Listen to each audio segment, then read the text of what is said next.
When you check out at the pharmacy, you see the journey from idea to medicine, thanks to our intellectual property system, or IP for short. IP safeguards inventions, like a new way to prevent seizures or lower cholesterol. And IP supports competition from other brands. Then, lower cost generics, which are 90% of prescriptions filled in the US. Innovation, competition, lower costs, thanks to IP. Learn more at phrma.org/IP works wonders. What hops downstairs, a loner in pairs, enough to block out the sun? Well, nothing good, I promise you that. And I hope you brought your appetite for destruction, because this episode is going to bug you.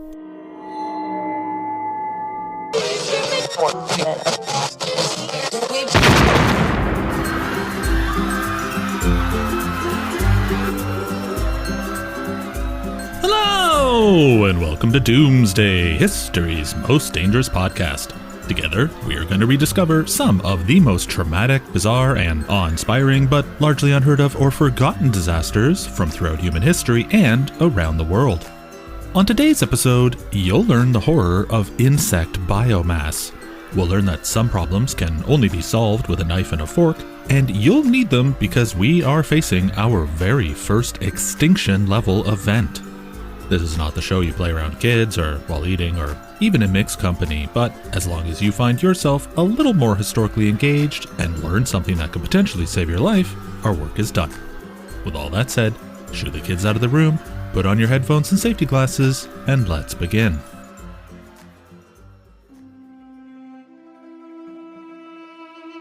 Let's begin this episode going way back, all the way back to the Old Testament. The first Bible, you know, where God was all, "I love you, Jews," and Moses was all, "Come on, Jews, Egypt sucks, let's bounce." But the Pharaoh was all, "Not on my watch," and then so God was all, "Well, watch this." And we think it was Pharaoh Ramesses II, but I don't know, because it turns out the book of Exodus doesn't really have a solid publishing date. Most religious texts don't. The ancient roots of today's episode are said to have taken place somewhere between the 5th and the 13th centuries. And far be it from me to poke fun, but they seriously could not peg a date within 800 years. Anyway, we're going back to the time of the plagues of Egypt. 10 devastating plagues held back to back as promised by God as his way of saying, "Pharaoh, come on now, just let my Israelites go." And so I'll break them down for you. First, all of the water in Egypt turned into blood. Then the land was overrun by frogs, followed by swarms of gnats and lice, then flies, like too many flies. Then all the livestock in Egypt became diseased and died, followed immediately by painful boils that broke out on the skin of all of his people. Then all the crops and the trees were destroyed by a hail/firestorm combo, followed by a massive swarm of locusts that devoured every other remaining scrap of vegetation, followed by a thick darkness that covered the land for 3 days. And if you're thinking that you could have walked through all these plagues with some calamine and a broom, you are not ready for the death of the firstborn. This was the most devastating plague. The firstborn sons of all Egyptians and their livestock were killed by the angel of death. The Israelites, however, were spared because God told them to crack a lamb in half and make a mark on their doors. Can you imagine how bad this Pharaoh wanted to keep these slaves to put up with all this and still say no? Well, eventually the Pharaoh finally relented, and today we remember the event as Passover. In case you were wondering what it was, Passover is as metal as hell. We don't get a lot of blood rivers and angel massacres anymore, not like in the bad old days, but we still do get locusts. Not that frightening when you think about it, just a bunch of little wee grasshoppers nibbling on some plants and making some music with their feet.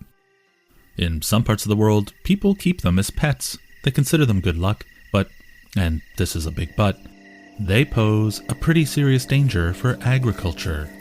They are herbivorous little insects capable of turning plants into poo at a fantastic and alarming rate, and we will circle back to that. Insects are ancient creatures. They first appeared about 385 million years ago. They've adapted, mutated, and survived longer than most other forms of life on the planet. Think of it this way, they beat the first appearance of a tree by almost 250,000 years. The fear of insects is insectophobia, but it's properly known as entomophobia. Some believe it comes from the most primitive and oldest parts of our brain, where memories of our ancient ancestors fighting giant spiders for survival are stored. But you can develop them at any point after a similarly bad enough experience. My mom was attacked by a chicken when she was just young, and she was afraid of birds for most of her life. But she did overcome her fear after years of birdwatching. It was exposure therapy in its simplest form. A lot of neurological or behavioral conditions often use exposure therapy as treatment. Now, fear of bugs is pretty common. They sting, they bite, they touch our food, some of them stink, and aesthetically, they are nightmare fuel. But let's focus on the locusts. For a lot of people around the world, the locust is one of the most dreaded creatures imaginable. I mean, a single locust isn't scary, it's just a fat little grasshopper. What's terrifying is not the individual, but the numbers. Sort of like in Alfred Hitchcock's The Birds. Just one bird isn't frightening, no offense mom, but an entire flock trying to break through glass to get at you is something else. For centuries, on every habitable continent, farmers have witnessed the horrors of insect swarms. And it's not just the event, it's the trickle-down effects like the disease and the famine and the death that follows. If you remember from way back in our St. Pierre Biostorm of 1902 episode, estimating the total number of insects in the world, that's not easy. Scientists do have rough estimates, but get your head around this. There are over 1 million unique insect species formally described and cataloged by science, with an estimated 10 million insect species out there just waiting to be discovered. Insects count for over 75% of all described animal species, and they're found in every type of habitat, from the open ocean to the highest mountains. They're even found in Antarctica. But calculating insect populations is really one of those how long is a piece of string kind of questions. There are trillions upon trillions of individual insects worldwide, so have you ever heard of the term insect biomass?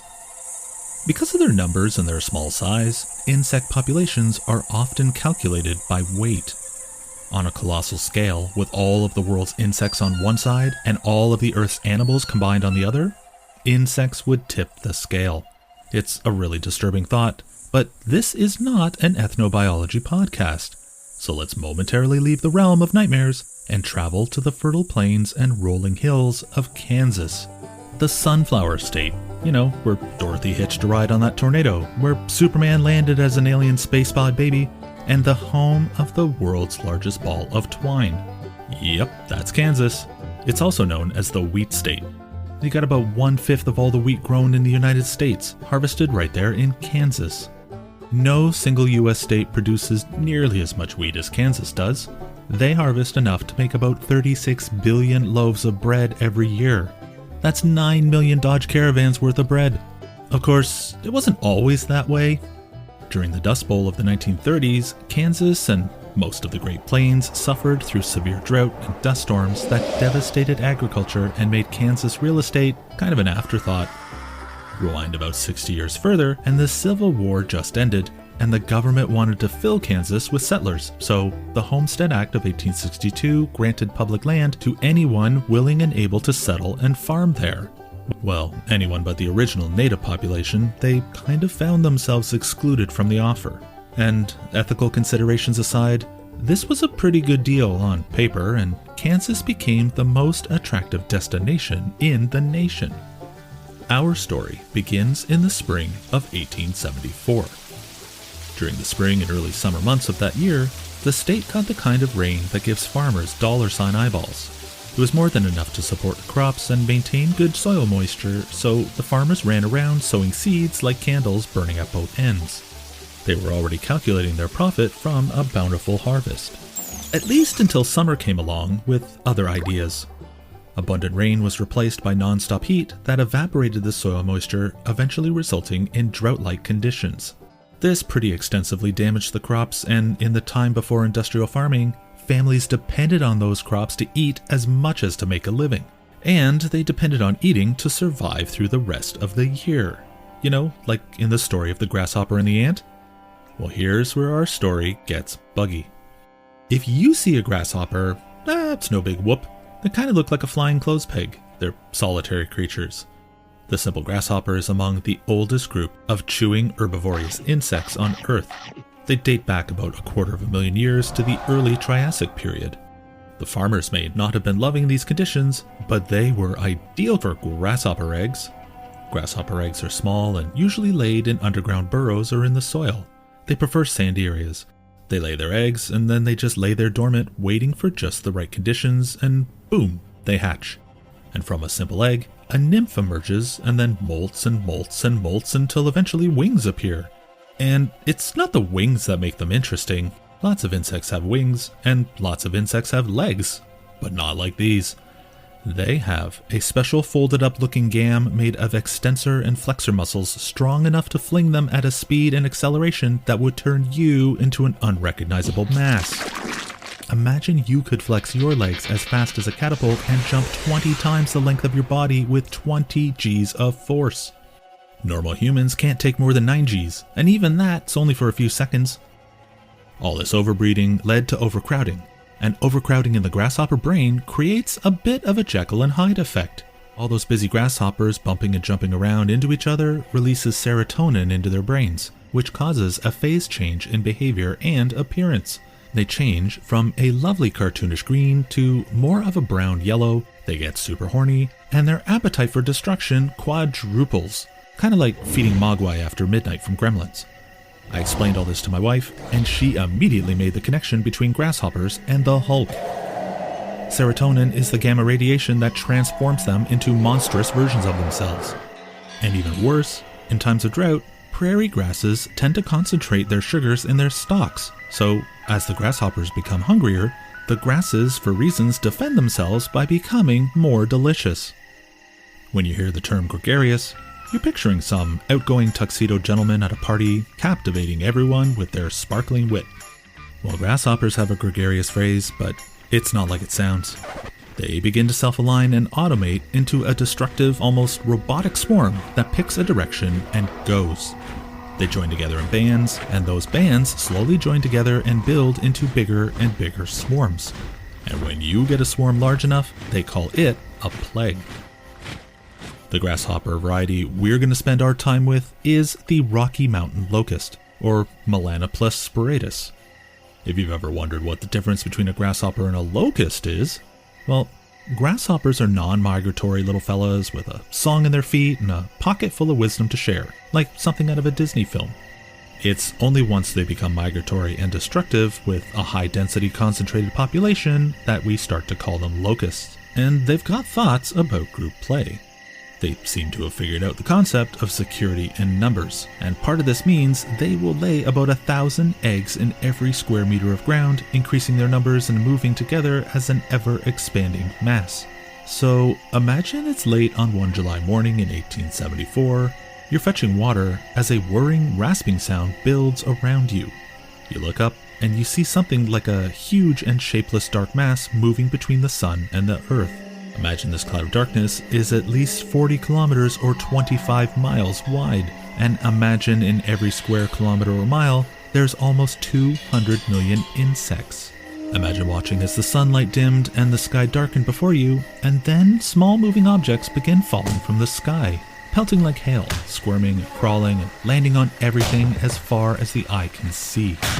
They hit you in your face, they pelt your body, they crawl into your clothes, onto your window screens, blowing in like waves, just piling up against your house, piling a foot or more deep. So many locusts that roads and railway tracks became unavoidably slick with squished goo. Rocky Mountain locusts had invaded the Great Plains, and not just Kansas. This horde was so vast it covered parts of the Dakota Territory, Montana Territory, Wyoming Territory, Colorado Territory, Iowa, Minnesota, Missouri, Nebraska, Indian Territory, we call it Oklahoma today, and Texas. And the only thing more frightening than the sight of them in the air was actually seeing them on the ground. Get a big enough swarm of ravenous little vegetarians and you can kiss all your plants, your flowers, your fruit, and vegetables goodbye. It's said that even a small swarm of locusts could eat as much food as 35,000 people in a day, and the locusts soon scoured the fields. They flattened and devoured corn stalks and picked clean whole orchards and fields of grain. Sometimes tree limbs broke under their weight, and they only weigh an ounce each. No more crops, no more leaves on trees, no more blades of grass. It's just all bug food. They ate the wool off sheep, they ate the paint off wagons, they ate the harnesses off horses, they even ate the bark off trees and the handles off pitchforks. And all people could immediately think to do was cover their wells and throw blankets and quilts over their gardens, which were also eaten. Imagine watching a green pasture reduced to something more like the remains of a brush fire before your eyes. Nothing was left but stubs of stalks, and as the vegetation in one place began to run out, locusts release a pheromone that tells the others it's just time to move on. And the steady roar of a billion beating locust wings will once again be replaced by nothing more than the sound of desert wind. And they travel with the wind. It helps them expand their reach, and it's the most energy-saving way of flying. Following the flow of wind means that they're always heading towards areas of low pressure, and those are the places where wind meets rain and vegetation starts to grow. Yeah, I mean, maybe they're lazy, but they're certainly clever. Locusts don't have jaws like humans. They have what we call mandibles, which kind of move from side to side in the front. Think of it like an old-fashioned typewriter eating an ear of corn. The air was literally alive with them. To give you an idea how much so, a physician named Albert Child became famous for doing a little math. He watched the swarm pass overhead for 5 days, and using telegraph reports and a slide ruler, he estimated the swarm to now be about 110 miles or 180 kilometers wide and 1,800 miles or 2,900 kilometers long, which by my math is a swarm of about 500 million Dodge Caravans worth of locusts. It was a literal blizzard of locusts. And Albert's conclusion was that the swarm covered about 200,000 square miles or about 500,000 square kilometers. That's about 1/3 the size of Alaska, or the size of California and Maine just squished together. And as long as you're trying to understand a visual that defies understanding, now is the time to tell you that by scientific estimates, this plague consisted of 12.5 trillion, with a T, trillion locusts. The swarm was estimated to weigh a combined 27.5 million tons. So imagine a pile of insects that weighed as much as 7,000 Dodge Caravans and capable of eating 27.5 million tons in a day. So yeah, people did what they could to try to fight them, and I mean everything. At first, you just try waving them away, but if gunshots and explosives weren't going to scare them off, farmers mostly just started raking them into piles and burned them like leaves. But the thing is, you've got 1 million locusts flying by while your few hundred just sit there burning meaninglessly in a pile. One farmer wanted to protect his home, and he dug a medieval-style moat around his property and he set it ablaze, but the flames were actually snuffed out by the weight of the swarm landing on it. Necessity is the mother of invention, and people fashioned horse or human-pulled devices that scoop them up. It would trap them in tar or just mechanically crush them, but no matter what they built, all of these devices became completely clogged by crushed insect glorp and stopped working. And I know what it feels like, the powerlessness of having things taken away unavoidably, so I can kind of understand farmers who just stood there emptying their shotguns and furiously cleaving the airs with axes and boards, and for every one that you killed, 3,000 would instantly replace it. People were forced to seal every entrance and crack in their homes to prevent them from breaking in and clearing out every cupboard and shelf. I mean, these things even ate their curtains and clothing. One girl had been attacked while wearing a green striped outfit and had it devoured right off her body, green stripes first. I mean, these things are the ultimate opportunists. And at night, families had to clear their bedding before going to sleep and then pray that they wouldn't wake up sheetless, or just not wake up at all, suffocated in their sleep. The farmers like to joke that these things ate everything but the mortgage. And on that, newer settlers of the state had staked everything on a good harvest, and now they found everything that they had was gone and starvation was staring at them in the face. So, did they just give up and sit there slowly turning into grasshopper-coated snowmen? Well, not exactly.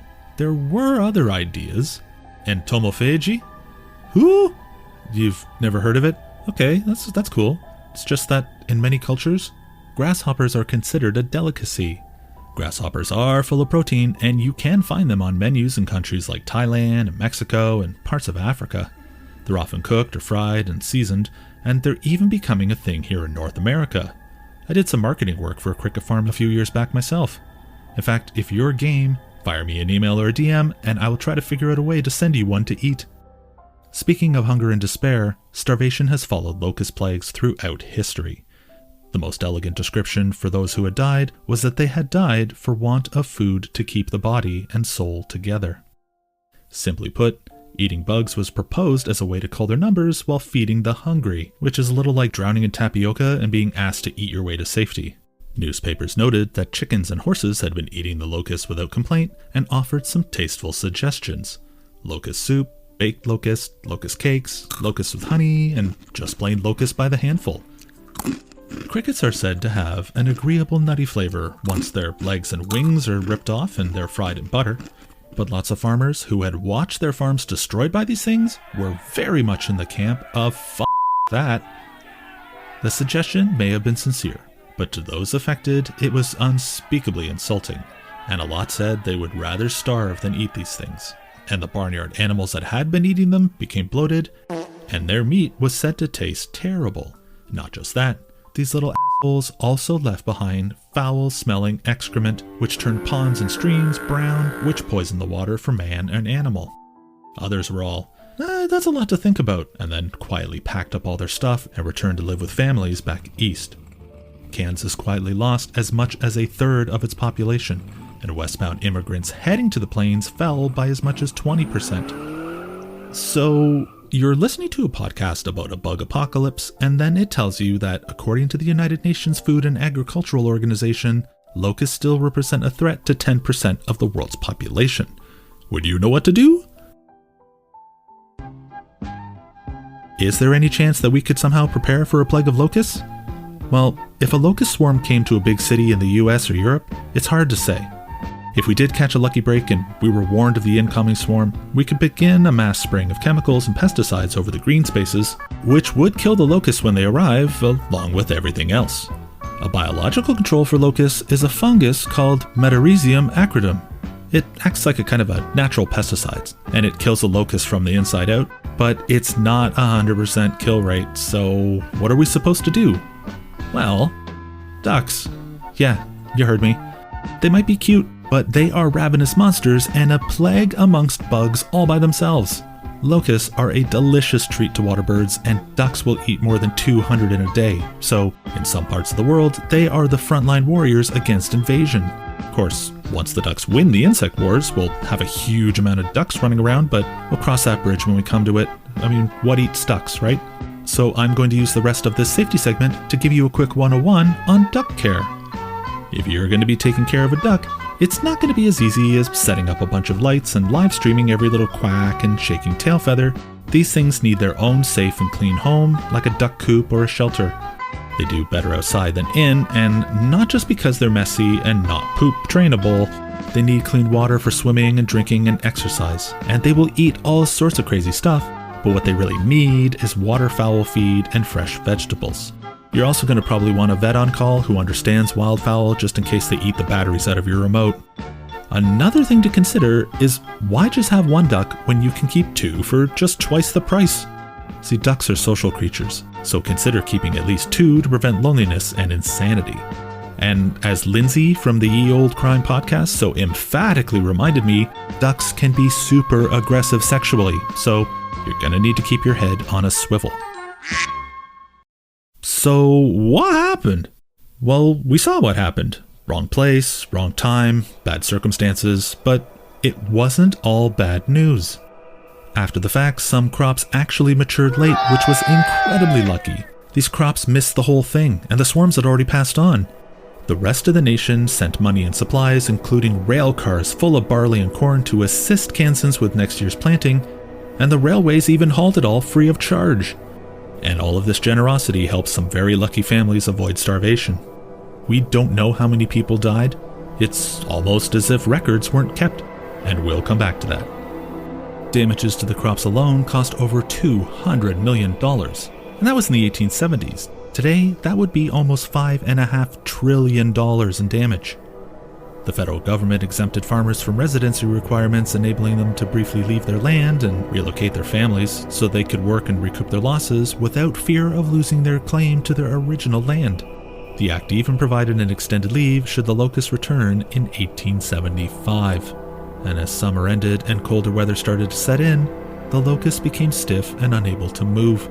They desperately collected on anything metal, like railway tracks, which retained the heat from the sun well into the night and kinda set themselves up to be made victims of the relief trains. So the locusts died, as they do.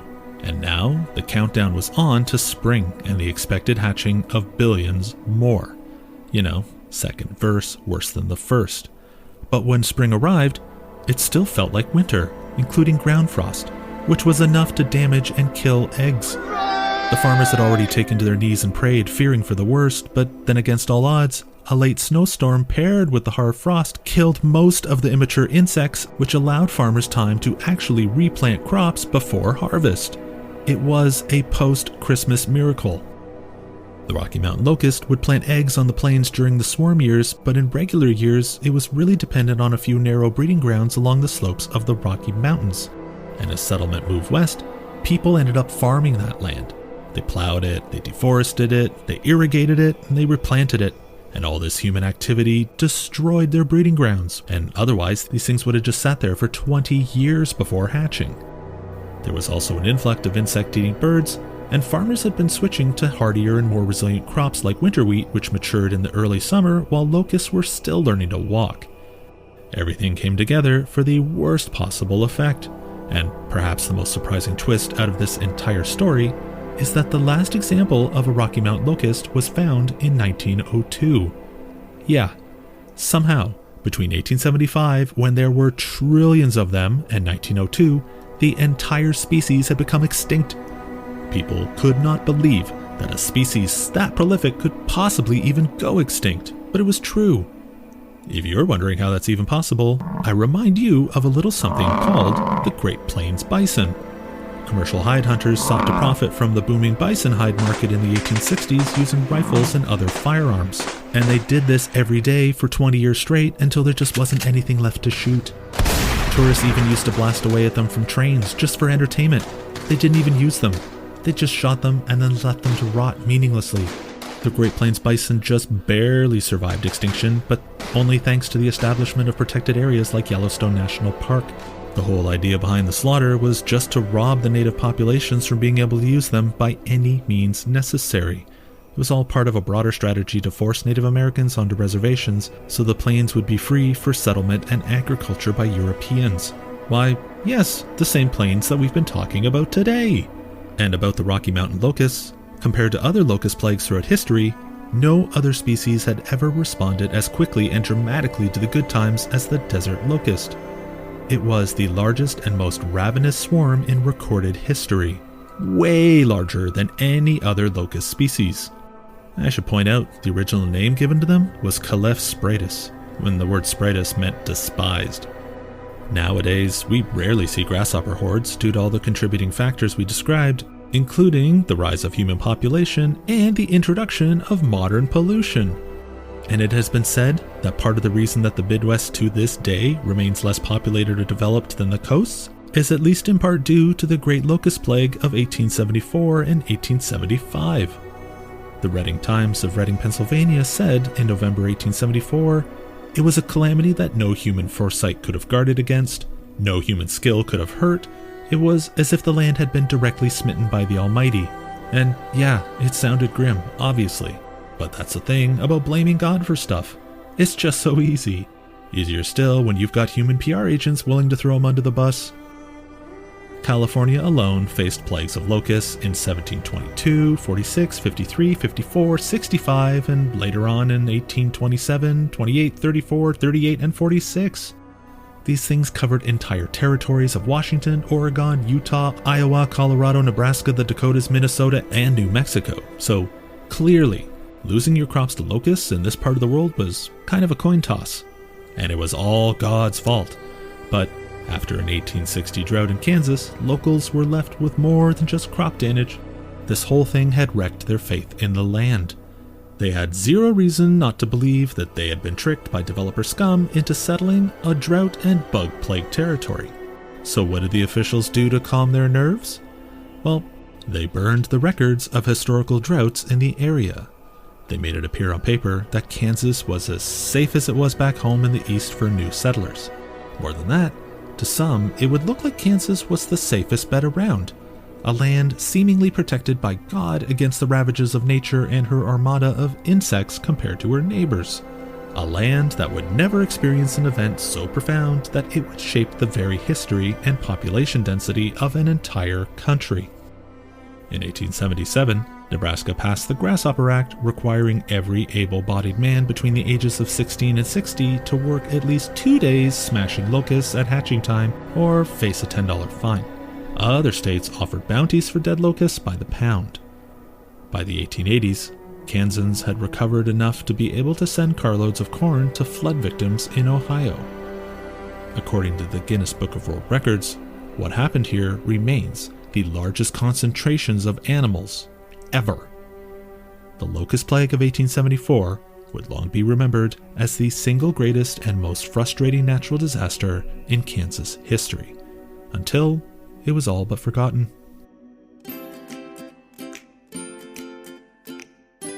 You want to hear something particularly weird? A few years before this, the state of Kansas had adopted a new seal and a state motto: Ad astra per aspera, to the stars through difficulties. I mean, Jesus, be careful what you will into the world for yourself there, Kansas. Some scientists warn that global warming is increasing locust populations worldwide and changing their migration patterns. Specifically, they expect that it's going to drive swarms of Central American locusts into North America, migrating to more urban areas in search of food. And a number of species are already being found as far as Canada. We didn't really need another reason to think that climate change sucks, but yeah, this will do. So maybe give a cricket a try. If you are a regular listener, consider becoming a supporter. It would really help fulfill my dream of fortifying my locust bunker and doing this full time. If you and a few thousand of your friends could spare a buck or two, you would really help keep the show alive.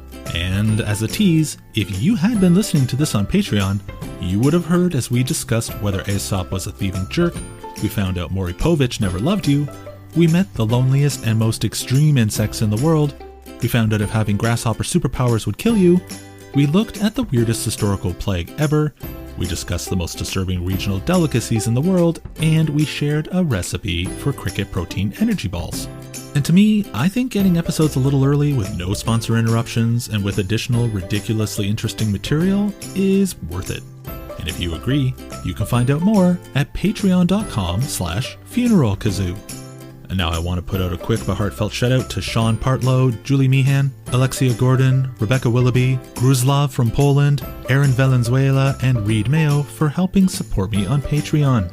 I always thank my Patreon listeners, new and old, for their support and encouragement.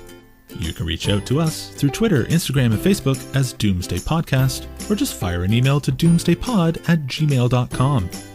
Older episodes can be found wherever you found this one, and while you're there, please leave us a review and tell your friends. But if you can spare the money and had to choose, we always ask you to consider making a donation to Global Medic.